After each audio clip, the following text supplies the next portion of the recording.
বাংলাদেশে যারাই জন্মগ্রহণ করে সকলেই তারা এই দেশের গর্বিত মর্যাদাবান নাগরিক।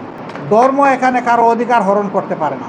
আমার ধর্ম আমি আরেকজনের উপরে চাপায় দেওয়ার কোনো অধিকার রাখি না, ঠিক অনুরূপভাবে অন্য কেউ আমার উপরে তার ধর্ম চাপানোর অধিকার রাখে না। আমরা এটাকে একেবারেই মেনে নিতে রাজি নই। সুতরাং এখানে সংখ্যাগুরু আর সংখ্যালঘুর কোনো বিষয় নাই, আমরা সকলে বাংলাদেশি। হিন্দু সম্প্রদায়ের হার্ট, যেটাকে যুগ যুগ ধরে মানুষ সম্মানের দৃষ্টিতে দেখে, সেই ডাকেশ্বরী মন্দিরে আমরা এসেছি আমাদের দায়িত্ববোধের জায়গা থেকে।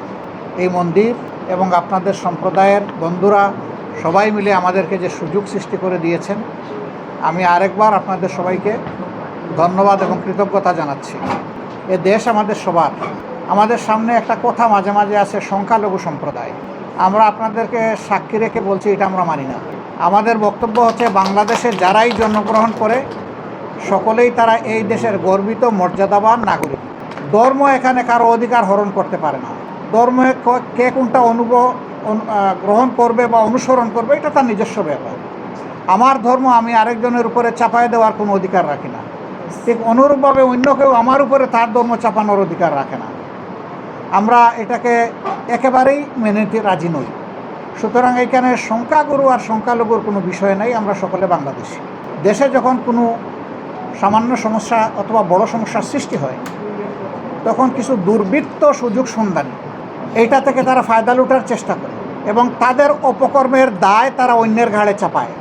আমরা এদেরকে ঘৃণা করি, এই কাজকে আমরা নিন্দা করি। সেই অনুভূতির জায়গা থেকে শুধু এবারকার এই পরিবর্তনের সময় নয়, আমরা চেষ্টা করেছি মানুষকে মানুষ হিসাবে গণ্য করা, মানুষকে মানুষ হিসাবে সম্মান দেওয়ার। এই জন্য যখন কোনো সমস্যা আমাদের সামনে আসে, বিপদ আসে, আমরা জিজ্ঞেস করি না যে উনি কোন দলের বা কোন ধর্মের। আমরা শুধু এতটুকুই আমাদের জন্য যথেষ্ট যে উনি একজন মানুষ। বাবরি মসজিদে আঘাত দেওয়ার কারণে এদেশের মুসলমানরা, সারা দুনিয়ার মুসলমানরা আঘাত পাইতেই পারে। বাংলাদেশে একটা মন্দিরে আঘাত লাগলে সারা দুনিয়ার হিন্দুরা আঘাত পাইতেই পারে। কিন্তু যে দোষ করেছে তার দায় তো তার উপরে বর্তাবে, নির্দোষ মানুষের উপরে তো তার কোনো দায় বর্তায় না। এই নির্দোষ মানুষগুলোকে এখানে অবশ্যই আমাদের সর্বাত্মক চেষ্টা করতে হবে, তারা যেন মর্যাদা এবং ভয়ভীতিহীন অবস্থায় থাকতে পারে। প্রথম দিন থেকে আমরা দেশবাসীকে যেমন আহ্বান জানিয়েছি, পার্টিকুলারলি আমাদের সংগঠনকে দায়িত্ব দিয়েছি। আমরা এই ব্যাপারে কয়েকটা কাজ করেছি। প্রথমেই বলেছি, আগে লাঠি হাতে পাহারায় চলে যাব। এবং শুধু হিন্দু সম্প্রদায় না, এই দেশে অন্য যে কোনো সম্প্রদায়ের লোক যদি ইনসিকিউর ফিল করে, নিরাপত্তাহীনতা তারা ফিল করে, তাহলে তাদেরকে আশ্বস্ত করো।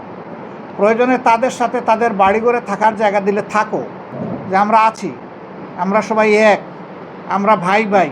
এই সমাজে বিভাজন, হিংস্রতা আমরা সৃষ্টি করতে দিব না, অন্তত ধর্মের ভিত্তিতে আমরা দিব না এটা। তারপরে আমরা বলেছি যে ইমিডিয়েটলি সেখানকার প্রশাসন, আমরা জানি এখন সারা বাংলাদেশে কলাপস। রাস্তাঘাটে দেখছেন কোনো পুলিশ নাই, কোনো ট্রাফিক নাই। এখন ট্রাফিকের কাজ করতেছে ছোট ছোট ছেলেমেয়েরা, তারা করতেছে কাজ। আমি আস্তে আস্তে বলছিলাম যে এখন জনগণের সরকার চলতেছে। আজকে রাত থেকে প্রতিষ্ঠিত হবে ইন্টারিম গভর্নমেন্ট, আর আরও কিছুদিন পরে আসবে দলীয় গভর্নমেন্ট। তো জনগণের এই সময়টা তো আসলে অরক্ষিত বাংলাদেশ। এই সময় আমরা মনে করি সুরক্ষা দেওয়ার দায়িত্ব সকলের। যেখানে কোনো সিস্টেম কাজ করছে না, সব সিস্টেম ফেল করেছে, এখন নাগরিকদের দায়িত্ব হয়ে গেছে এই সিস্টেমগুলোকে আবার এস্টাবলিশ করা। এই জন্য আমরা বলেছি ডিসি, এসপি, থানা লেভেলে বা উপজেলা লেভেলে ইউএনও এবং ওসি সংশ্লিষ্ট কর্মকর্তাদের নিয়ে বসতে হবে। বসে তাদেরকে বলতে হবে যে আপনাদের পাশে, আপনাদের লাঠির পাশে, বন্দুকের পাশে আমরা আছি।